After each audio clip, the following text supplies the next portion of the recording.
So I was asked for a beginner-friendly Procreate tutorial.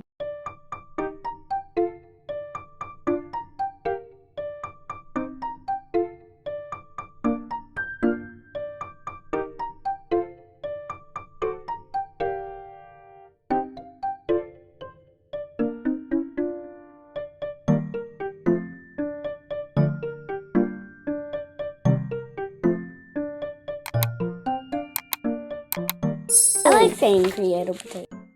So I have the camera at an awkward upward position because I'm going to start filming the Procreate process that literally a handful of you guys asked for. But even a handful, I'm going to try to help as much as possible. So I was asked for a beginner-friendly Procreate tutorial, including with the animation. And since I do my animation on Procreate, I'll be showing you guys that too. Please do not have high expectations, as I consider myself very much a beginner and there's still stuff with animation that I'm still learning. But I'm gonna try to make the Procreate explanation as simple as possible. I tend to ramble. If you're new to my channel, then that's a warning. I tend to ramble, which is why this is going to be a work in progress of me trying to simplify this. If you hear anything in the background while I'm filming, my neighbor is building on their house, so there's that. Anyway, let's get to it. Pretty good of a position. Now let's start with the animations. So I'll put my animations on screen because I did take them out of my Procreate files. Animation is on Procreate is a lot simpler than you may think. This is the more sort of in-depth animation that I did a while ago where I made the light sparkle. I think this animation would be a great chance to explain how to do the process. So as you see, I have a couple of layers down here, but each layer, when it comes to the lights, have a different opacity just because I wanted them to shine and twinkle at a certain luminosity. Is that the word I'm looking for? But along with the, so for instance, I used the soft brush to get that glow, well, to get the softness, and then I used the bloom effect to get that nice glow. For instead of drawing it for every layer, I copied each one, changed the opacity. So the very first layer that I have on here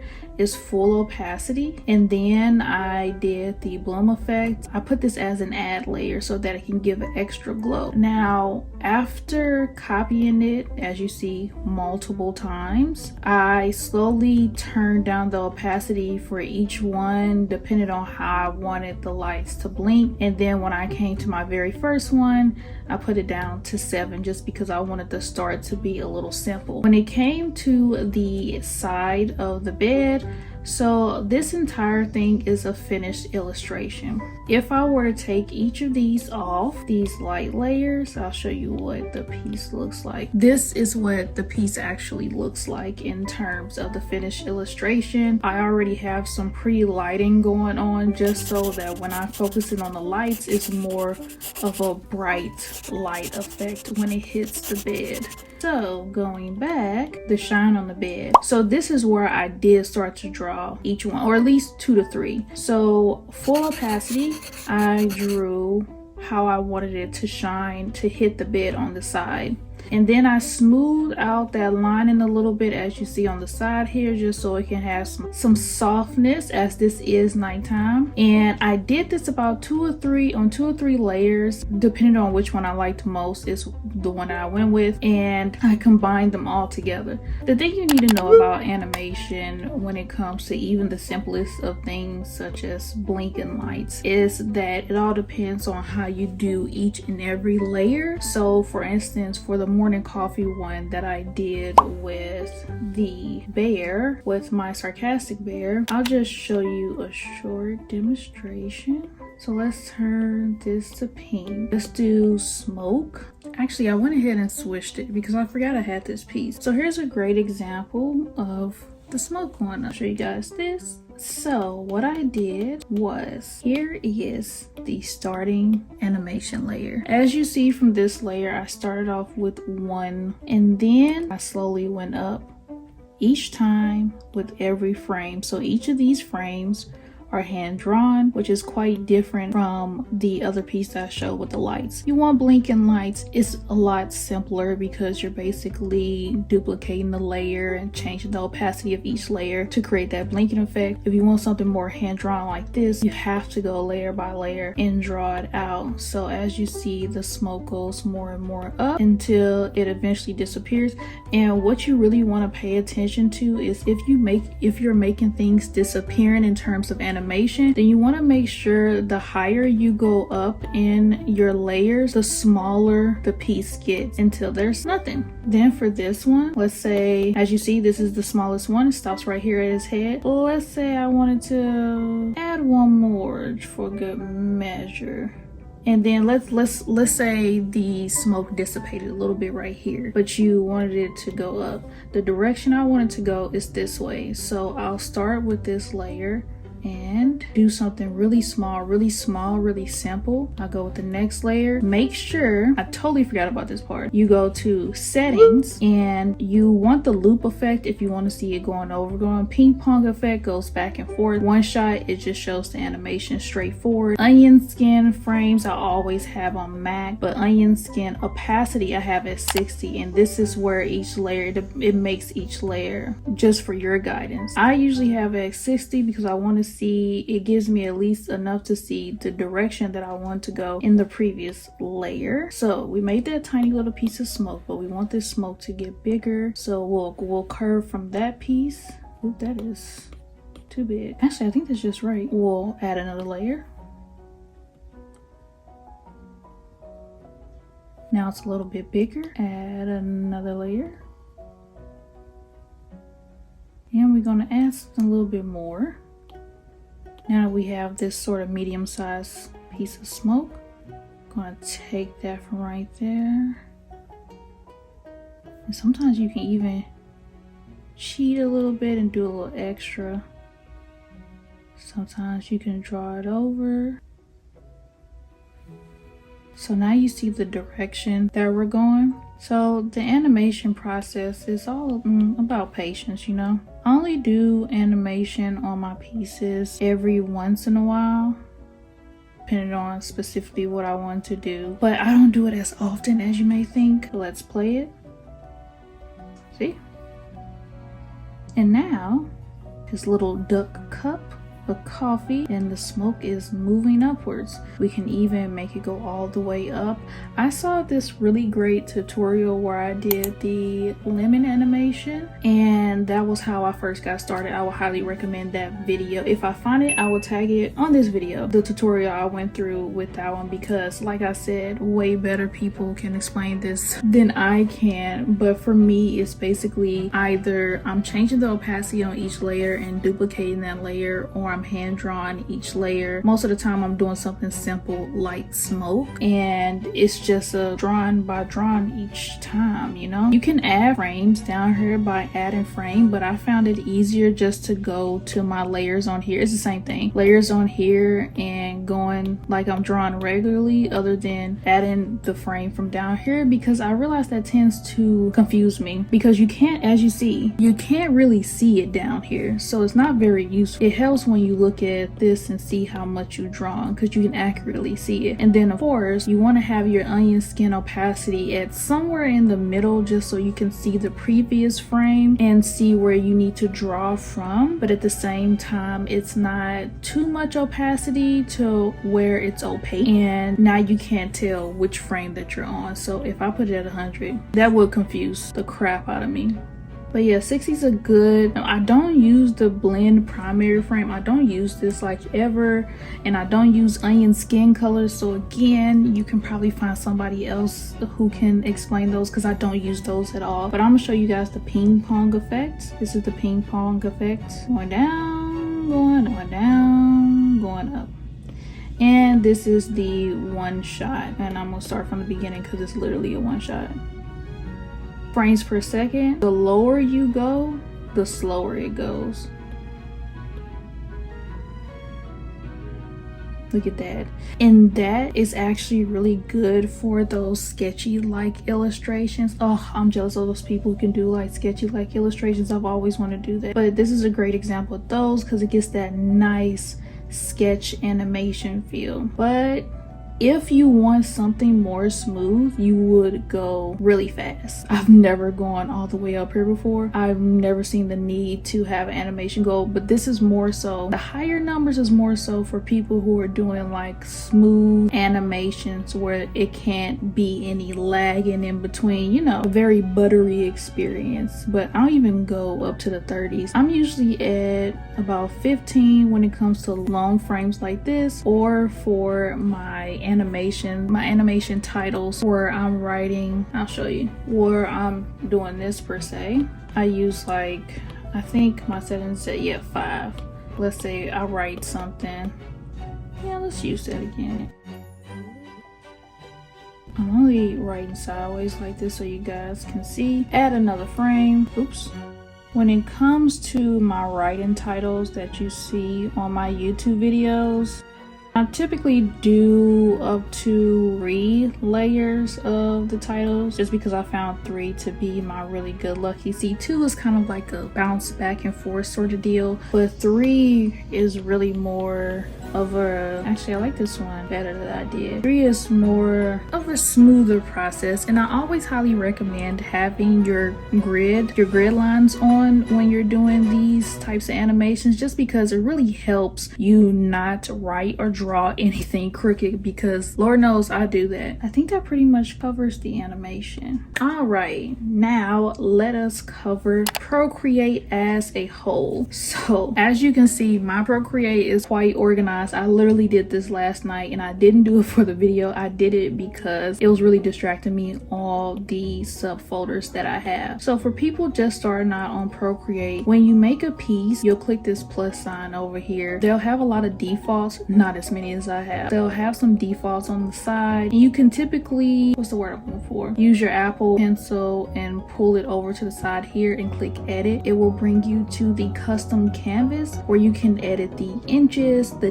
DPI. The DPI is the pixelation. You want to be at least 300 or more, and then it will show you the maximum layers that you can do per the size that you put in. As you see, it has inches, pixels, centimeters, millimeters. I typically only work in inches and pixels. Pixels are helpful for people like me who are working with converting dimensions and stuff like, but a lot of artists works in pixels. Then you have color profile. The color profile will have RGB or CMYK. A lot of companies work in CMYK, and it's usually gray cool. I think that's how you say it, 2006 coded. 1v2. I'm not sure why. I don't understand the specifics of each of these CMYKs, but I'm sure the color definition most likely looks different. Actually, a quick correction on my part after having to deal with the CMYK situation, because I have some samples being done of specific products. I learned after a little bit of Googling, a tiny bit of research, so I would definitely say still do your own research, is that it depends on the company and also the products that they're manufacturing. So let's say you're doing like postcards or prints,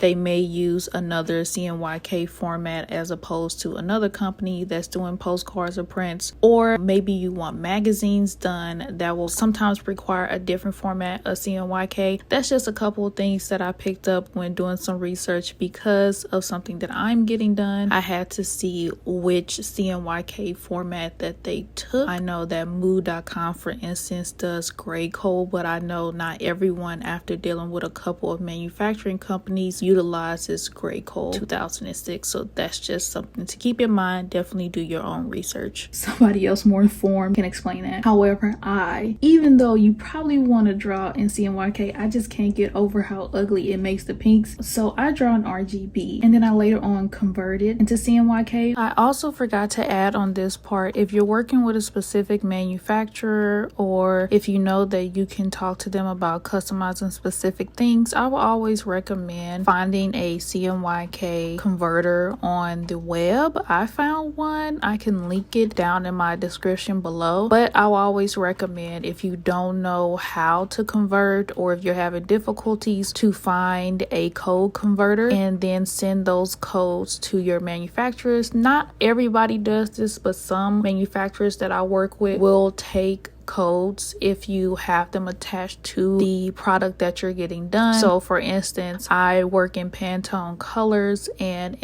sometimes instead of converting the colors directly into CMYK, I will just send specific manufacturer the converting code to the CMYK, and they will work with that. Not every manufacturer does, just an FYI, but that's something to look into if you say don't have Photoshop and you can't afford to pay for Photoshop, but you need to convert your piece into CMYK. There are free programs on the web that converts RGB or Pantone colors into CMYK and gives you the codes. So just something to think about when I'm ready to send it to a manufacturer. So RGB, I just go with the default, which is the sRGB IE6C6. You have the time-lapse settings, and you can do it in 1080p, 2K or 4K. I can now start doing this stuff in 4K because I upgraded my iPad, but I usually have it at 2K. But for people, when you're like editing your time-lapse videos, and let's say you have something that can only hold a certain amount of gigabytes, your best bet is going with the 1080p. And then you have the quality. I always have it on studio quality, and that's it. Then you have the canvas properties. This is where you can change the background canvas size that you'll be working on. So let's say I always want it in pink. You can also put it as background hidden, so whenever you use this size, it will just come up as a transparent background frame. But I like using pink, so I'm going to save it in pink. Then when you click on this and you're ready to use, bam, a 5x7 pink background. When you go to the wrench right here and you click on canvas, you go to canvas information. You can even write your name on your piece, which I always recommend. It will keep when you created it, when you modified it,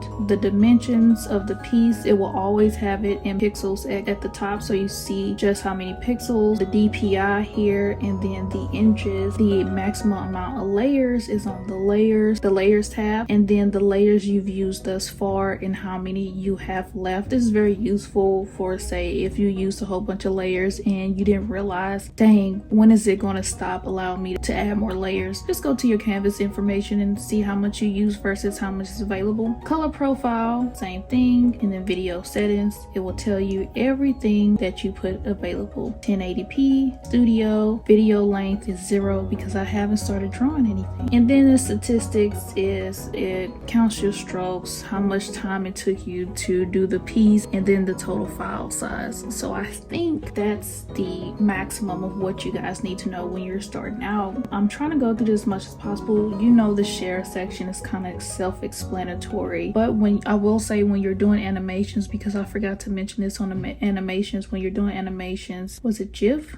Or if you wanted it to be a video, you can do animated MP4. How I edited this very wrong, and I'm only seeing it after I'm going through like my third edit, so I can't fix it. So I'm just hopping here with a quick voiceover. What I meant by this part is that you can export it as a GIF or as a MP4 if you just want to do a video. That's how I typically do my little titles that you guys see on this video and on other videos. I export it as a GIF. I think I'm saying that right, GIF. But yeah, that's what I meant to say on this part, and somehow I completely edited it out. Sorry. But usually when you're exporting, these are the layers that you're going to be using depending on what project you're doing. Video, you can look at the time lapse of your own stuff and you can export that time lapse. You can also decide if you actually want to record the time lapse or not. And then preferences, just because I've changed this so much, it's kind of hard for me to explain, so I would rather you guys find somebody who can explain it better. But this is basically how you work personally when it comes to drawing, and you can customize it based off of how you draw. You can move the interface to the right or left side, change the way you see your brush cruiser, stuff like that. And then the add section, which is the default section when you click on the wrench, the actions is insert file, photo,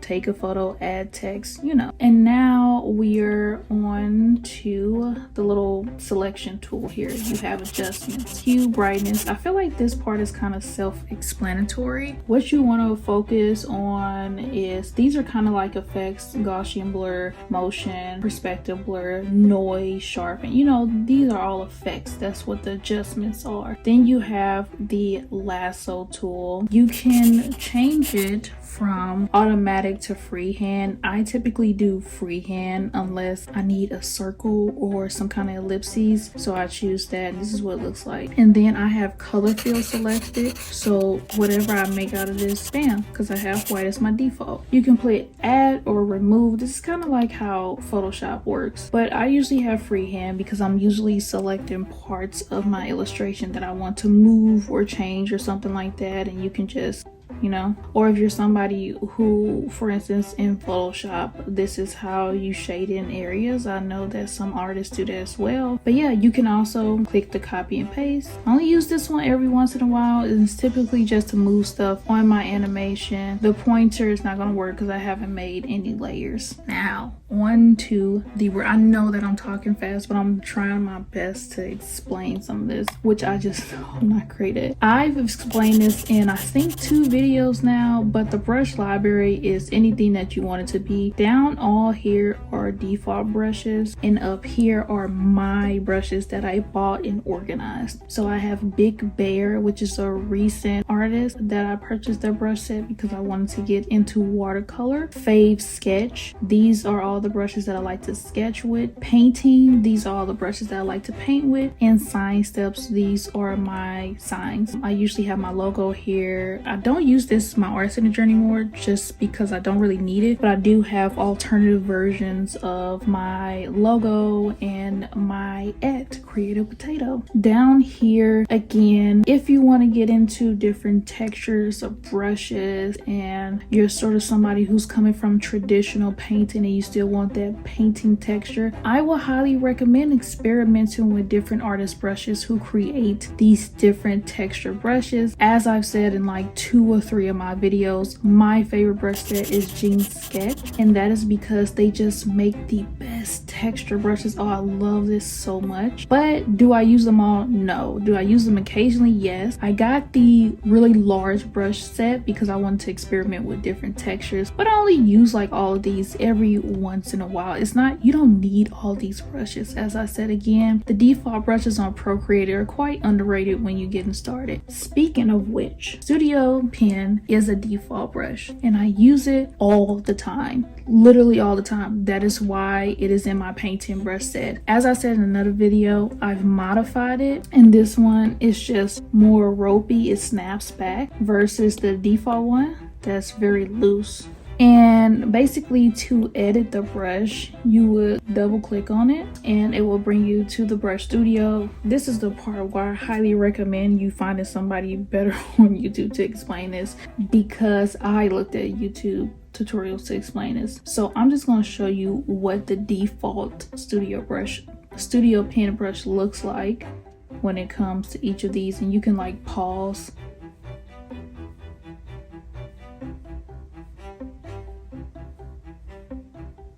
And this is the one I modified.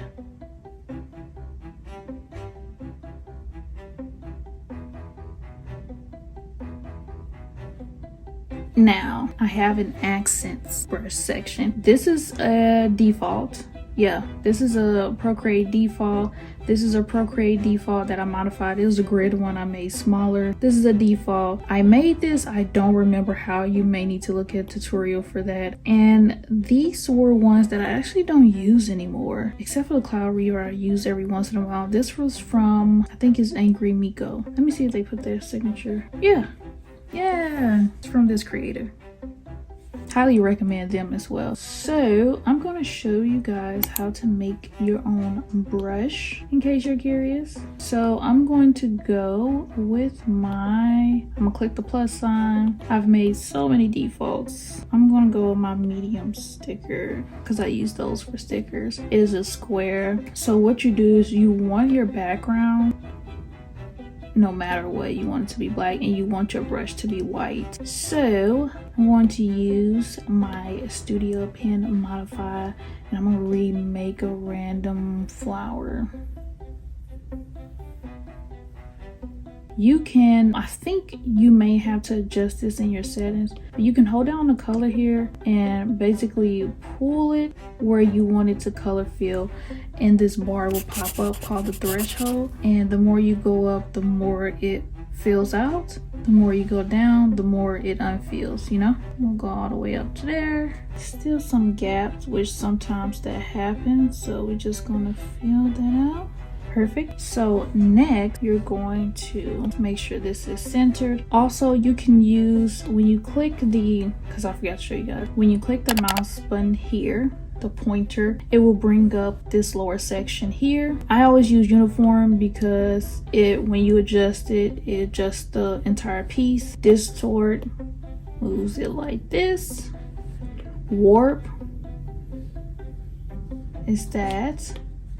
And then freeform, you can basically do what you want. You needed to do that. Oh, I don't use freeform at all. I typically almost always use the snapping tool because as you can see, it can just snap it in place. When you click on the snapping tool though, they also have magnetics, and it basically, as you see, it kind of shows you, oh, I typically use that when I'm making like titles and stuff. You can also horizontal flip, vertical flip, rotate, you know, fit to canvas. But let's snap it together there. So this is going to be our brush. So what we're going to do is go to the wrench and we're going to choose JPEG. Choose JPEG.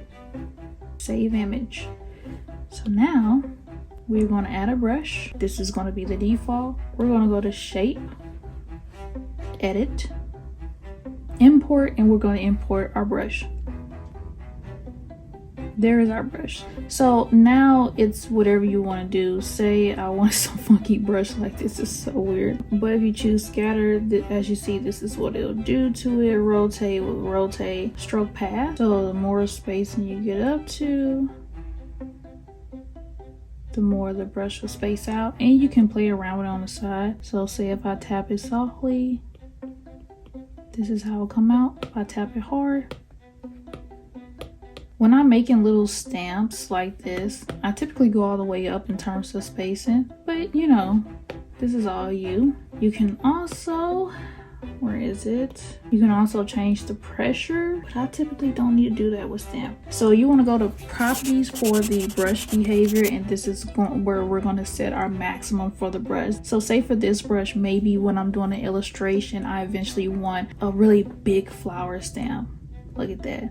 This is just the maximum. So this is not what's going to look like every time. As you see, look at that. But say, okay, I want the maximum to be like this. Yeah, you can click on drawing pad and clear drawing pad. As you see, this is a good proper size. You can do a minimum size too, but I think I want the minimum to go maybe about 2%. Maximum opacity, pretty self-explanatory. And you can also play with the preview size. Whenever you're hand making brushes, always remember, sign your brush, just in case you decide to like sell the brush or anything like that. So I'm going to change this into a white background, add another layer, and we're gonna play around with the new brush. Here is our flower brush here. That's the maximum. Look at that. If I tap it slightly, gives a nice transparent, but as you see, we made that huge maximum brush so you can't even see it on here. But let's say if I want a small, I can go down like this. That's a really pretty brush actually. I'm gonna keep this one. And maximum.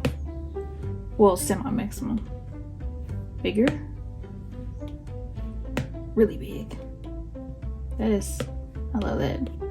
And remember, if you tap lightly, that will play around with the opacity of the brush, but you can play around with the dynamics and whatnot, the maximum opacity for the brush in general. You see, now you can't really see it. You can play around with how much you see it on here. So yeah. Also, the last thing I want to go over, the little effects. So when you double click on your Procreate, you'll have this little list on the side pop up. Alpha lock, you can lock in the layer. So if you want to fill the layer with a color, you can fill it like that. But if you try to draw outside of that layer, let's change the color, it won't work. See? Now you got a little locked layer. Also, you can do a mask. This is very similar to Photoshop stuff, but I usually use clear to clear the image. You know, it clears the whole thing. You can start anew, or I use fill layer. I don't really use copy because I've made it to where you can do that and duplicate. But let's say that I'm drawing this little effect on her, right? South side of it, we click on clip and mask, goes down to the layer underneath it. If you use Photoshop and stuff or Clip Studio, you know, stuff like that, you already know this is more for this part in particular is more for beginners. You can rename your layer by clicking rename, and you can also just simply select the content, move it around. I don't really use that one instead though, because I just go straight to that.